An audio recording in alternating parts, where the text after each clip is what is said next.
It turns out Ceres is geologically active with a salty ocean beneath the surface. It's National Science Week, and Brad and the team are posing for some satellite selfies. And Crew-1 delayed again as NASA continues to pore over Demo 2's mission data. It's Wednesday, August 19, 2020. Welcome to the new day to talk science. I'm Matt Miller. Let's get into it on day 19 of our August campaign. Can you help us help Guide Dogs Australia? Beam over to bit.ly/TZ Guide Dogs and donate now. With the latest science and space news 5 days a week across Apple Podcasts, Spotify, Google Podcasts and YouTube. This is Talkin' Science with Dr. Brad Tucker and Matt Miller. And it's now Wednesday, and we're talking science, mixing things up, doing things a little different here on Trekzone. Dr. Brad Tucker, happy Wednesday. How's it going? Really good. Change is as good as a holiday, and going on a new day, I feel fresh. I feel like we're on a vacation. That's one of us. It's still the same chaotic week, but same action-packed science week action. Exactly right. All about the action. And of course, you're flat out busy at the moment. This is why you're not feeling like a vacation, because it's the middle of Science Week for you, National Science Week. So lots of things on your calendar, lots of things to do. Yeah, look, I mean, it's great. It's great how many events and things are happening during Science Week. Of course, it looks a little bit different this year because of being mostly online and COVID and that sort of thing. But lots of fun, exciting things happening literally every day since this weekend and continuing from today all the way through this coming weekend. Absolutely. And we're going to talk about one of those, the satellite selfie. We're going to talk about that in our stories of the week. Before we get there, though, people can find you on social media to learn more about all of National Science Week. On Facebook, Dr. Brad Tucker. On Twitter, @btucker22. I'm on Twitter, @Miramat86, and of course Trekzone all over social media as well. Do the like, follow, subscribe thing. Just search for Trekzone, you'll find us. Brad, let's get into the headlines. Talking Science headlines. Arecibo is down, not necessarily out. This massive telescope in Puerto Rico has suffered some significant damage. Yeah, there is a fault that occurred the other day where part of the cabling and antenna of it essentially just crumbled and broke off. Now, it doesn't mean the whole thing is collapsing and that sort of thing, but it's definitely a structural blow that is requiring some very heavy-duty fixing, which is always a bit sad when an iconic, important instrument takes a blow from the weather. But as you said, it's down but not out, and they'll get it fixed and back online, hopefully not too long. And this one is close to home. A few asteroids have been named in honour of some very important Indigenous Australians. Yeah, so one of the funny things is stars can't be named after people, but asteroids can be. They can't be named after the discoverer, but the discoverer can nominate who they're named after. And in this case, the discoverer worked with an IAU, the International Astronomical Union Working Group, to name 6 asteroids after Aboriginal and Torres Strait Islander elders. Some who have been working with astronomers on telling the cultural stories relevant to where they've come from and working on the field of Aboriginal astronomy. So it's a really exciting recognition of their work in a very, I think, unique astronomy way, given their unique astronomy work. So it's a really great thing to see, and I expect more of this to come in the future. And the vision that I've showed here on this headline is Uncle Siga Passy, who has done a lot for Indigenous astronomy and working to share that knowledge with the rest of us in humanity. Yeah, I mean, it's quite a lot of great work because it's building the relationships, it's telling the story, working on the science, and getting that out in the public. So it's required a lot of his effort and knowledge, and it's great that he's being rewarded for it. Talking Science, stories of the week. Ceres, this dwarf planet that Dawn visited.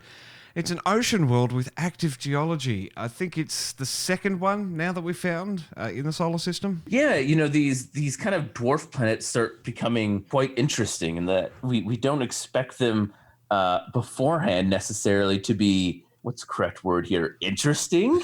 Look, yes, they're interesting to someone, just not real people. No. Hang on, are you saying geologists aren't real people? I always I'm wondered saying whether this people was who a think Hollywood Ceres thing. was interesting before aren't real people. No, it's interesting, right? 'Cause, Ceres, along with when Ares was discovered, led to the knocking out of Pluto. And for the longest time, it was just this big asteroid. Yes, it was round and big, but what else is there? But when the Dawn probe visited it, it's the new data that's been analyzed has shown that yes, it's geologically active. There's stuff going underneath the surface, and as you said, there may be a fairly substantial ocean underneath the surface. So completely changing our view of this little rock in the asteroid belt. And where they've sort of found this evidence is in the middle of a crater. It's nearly 100 kilometres wide and 4 kilometres deep. Bigger than probably anything else in the solar system. If not, it's pretty close to being up there, up the top of the list. Yeah, it is definitely one of the biggest ones like this in the solar system, as you said. And what they found was that in this impact, there's clearly movement and structure on and underneath the surface. And we're talking about recent-ish structure. This is kind of a theme for the past couple of weeks. We talked about the activity of Venus and Mars and all these other places. And this is kind of one of the reasons why we send these probes to these places. If we don't visit them, we don't really know what's going on underneath the surface. And so we're kind of a little bit biased in a way, so to speak, of just seeing what we can from the outside. And we don't understand the richness of their world and understanding not just how they are, but how they formed and how similar things like them formed. It is the largest object in the asteroid belt between Mars and Jupiter, and it's the only dwarf planet inside the orbit of Neptune. So there's some pretty interesting stuff to go and learn about this place. Ceres was also part of this whole, renaming debate. It was saying, okay, well, yes, technically it may qualify as a dwarf planet or, whatever. But come on, really? It is just in the asteroid belt. It is just this rock. But because of the study and what they found, clearly there's more than meets the eye, so to speak. And, it also will potentially give us clues about the asteroid belt as a whole. Obviously, the asteroid belt has long been believed to have been remnants of a potential other planet or protoplanet that just never formed.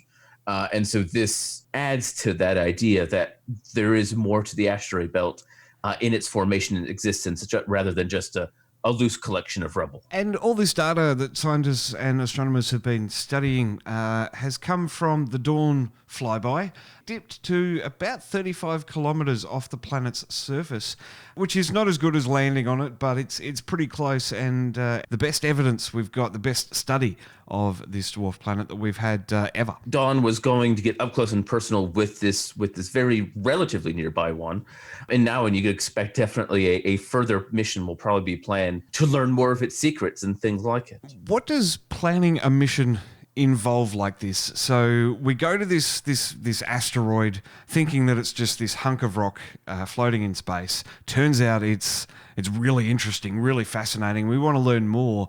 What's the timeline, Brad, to get a mission thought of and up off the ground and, well, literally off the ground? Yeah, I mean, it's, there's a lot of proposing. So, there's usually a listing of you propose in a mission when there's a call. This goes from, 30 proposed missions, then to 10, then to 5, then to maybe 3 and 1. So you have this very selection process of going from this idea to refining it more and more, from the science, the technical engineering, to the costing, to the timelines. And you're competing against other worthy missions too, missions to comets and other bodies in the solar system. It's as much as what you plan as what the community thinks needs to be studied. So, when I was, obviously joking, but when people decided to send this mission to Ceres, there was a lot in the community said, all right, we do need to study this thing in detail because we just know so little about it.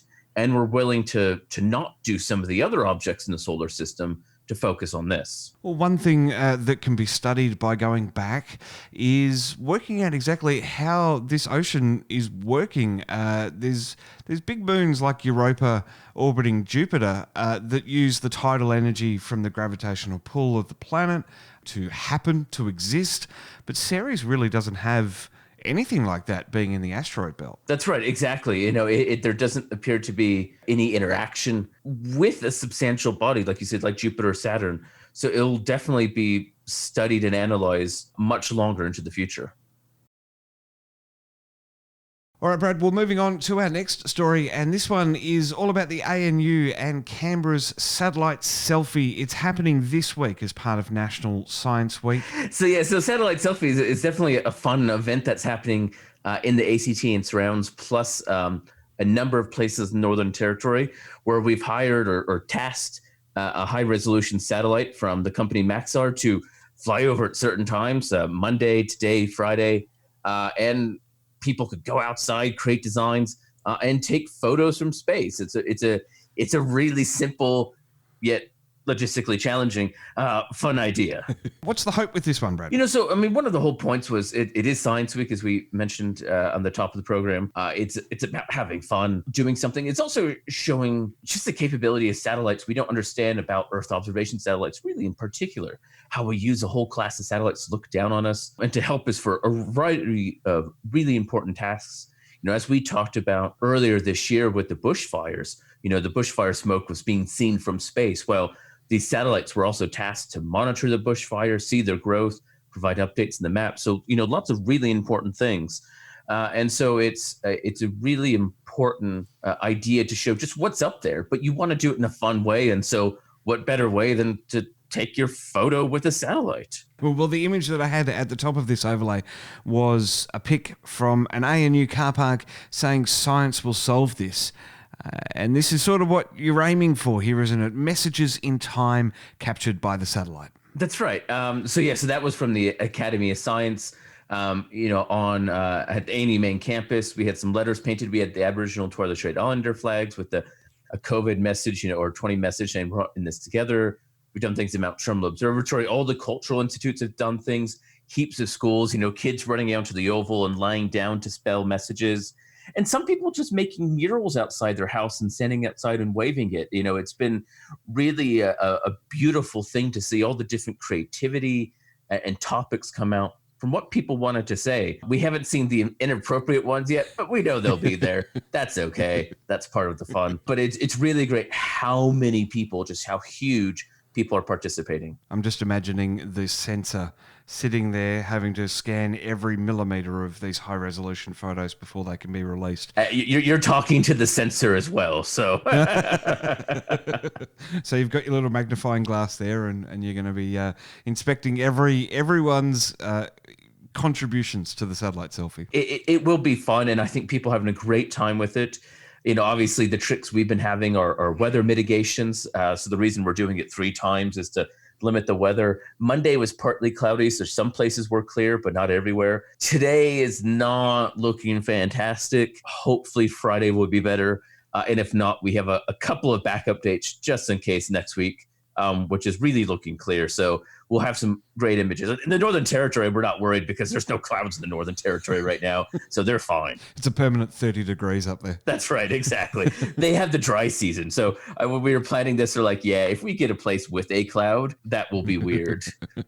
Well, one of the big concerns, and I saw that in your video that you posted earlier in the week, is around privacy and people's concerns about privacy, not really warranted in this case because of the resolution of the satellite. It's not going to beam down to specifics of faces. That's right. So the resolution's about 50 centimeters. So it's like an A3 shade of paper. So it's big, but it's not gigantic. And it's pretty powerful to think about. We're taking an image 770 kilometers away and we're zooming in on something 50 centimeters. That would literally be like standing in Sydney and seeing an A3 sheet of paper in Melbourne. It is quite powerful, but as you said, not powerful enough to see faces or license plates or anything like that.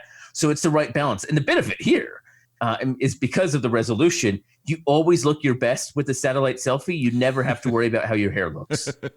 That's especially important for you, Brad. That's exactly right. It's always my best satellite selfie face. And what else is happening in National Science Week? As the name implies, it's a week of science nationally. So we've got Satellite Selfie, and we've got a few other events planned as well. Yeah, there's a number of things. I'm hosting another webinar today, this evening at 7 p.m. On the role of satellites and hearing from people who are doing it.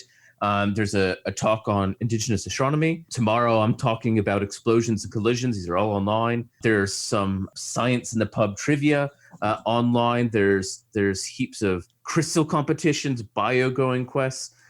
There's all sorts of things. There's literally over 1,100 events that if you just search for scienceweek.net.au, you can see all of them. And again, because so few are happening in person, that means you can access more from anywhere than generally what you may have been able to in the past. The biggest thing I know about National Science Week, being a producer of a podcast series that goes out so often during the week, is that when leading up to National Science Week and during National Science Week, you don't ask for science interviews because everyone is busy making all these fantastic events for the public to engage with. Yeah, look, it definitely is a busy time for a lot of us where, I mean, I think I've had an event in the evening every day since Saturday, and it will continue through Saturday. Wow. Plus a whole bunch of stuff during the daytime. Look, it is great, but yes, it's an extra action-packed week. You can get social with Trekzone. Australia's unofficial home of Star Trek is everywhere you are. Just search for Trekzone. Crew-1, the first official launch of the Crew Dragon, SpaceX's capsule to launch American and international astronauts from American soil. It's been delayed again, now not going to happen before late October. So a bit of a delay. I don't think it will be too dramatic, and I don't think it's a sign of anything necessarily that went wrong in the demo test flight.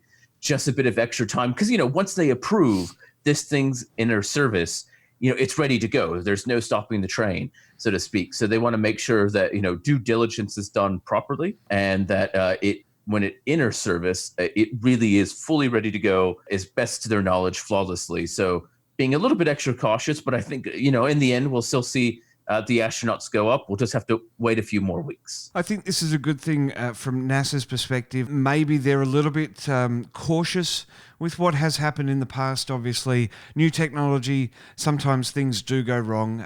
We have lost a few astronauts to catastrophic failures of spacecraft due to hasty decisions, some lack of decisions. So really analysing all of the data here that's come in from Demo 2, all those sensors that were recording for the time that Doug and Bob were in orbit, getting to orbit, in orbit, and getting back from orbit, and making sure that, as you say, we can do all this safely and there's no stopping the train, or in this case, the rocket ship. I mean, look, that's exactly right. There have been a few rushes to service or back to service when other issues have happened. So one of the things that it is here is learn from our lessons of the past. Let's not rush things when we have the time, so to speak.